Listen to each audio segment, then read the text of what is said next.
Today what we're looking at is exercise 903, and it is looking at the gradient of an interval. So the gradient of an interval or a line is a value that indicates the slope of a line, where slope means both direction and steepness.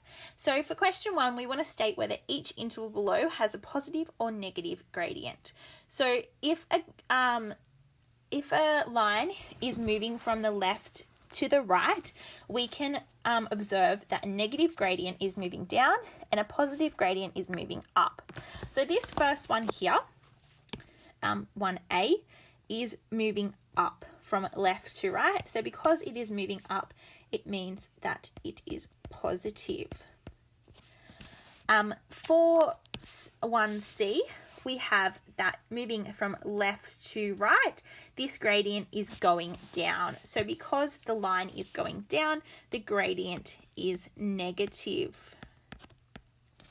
For question 2, we then want to find the gradient of the interval AB. To calculate the gradient, we use the formula m equals rise over run. This is where m stands for our gradient. So if we have a look at our question here, what we have is we have this distance going across here, which we call our run. So the distance going across is our run, and then the distance going up is our rise. So if you think about it, we run along a horizontal when we're running, and if we were to rise up or down, what we do is we go on a vertical. So if we were to look at this first example, 2A, we have m equals our formula of rise over run.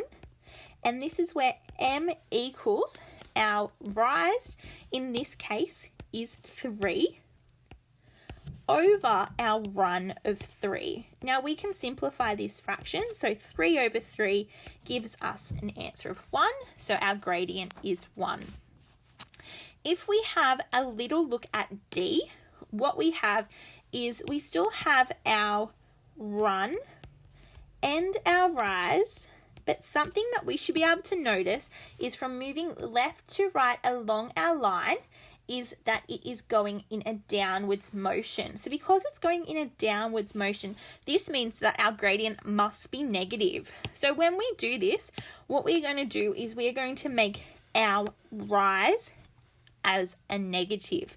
So we still have the formula m equals rise over run, but instead of a rise being positive, our rise is going to be that's actually falling, and it's falling by this 2 here. So it will be a negative 2 over our run of here, which is 4. Now our fraction of negative 2 over 4 can simplify. If you're not sure what negative 2 over 4 simplifies to, just put it in your calculator and we get an answer of negative 1 over 2. For question 3, we want to find the gradient of the interval AB. However, we have not been told what the distance of our rise and our run is. We need to calculate it ourselves. In order to calculate our run, what we do is each of these squares is worth 1 unit. So we just count by 1, 2, 3, 4. So that means we have a run, so remember this is our run, of 4. We then need to calculate our rise. So our rise is going up by 1, 2 units. So we have a rise of 2. So our gradient is still the same formula of rise over run, where our rise is 2 and our run is 4. And our fraction of 2 over 4 simplifies to be a half.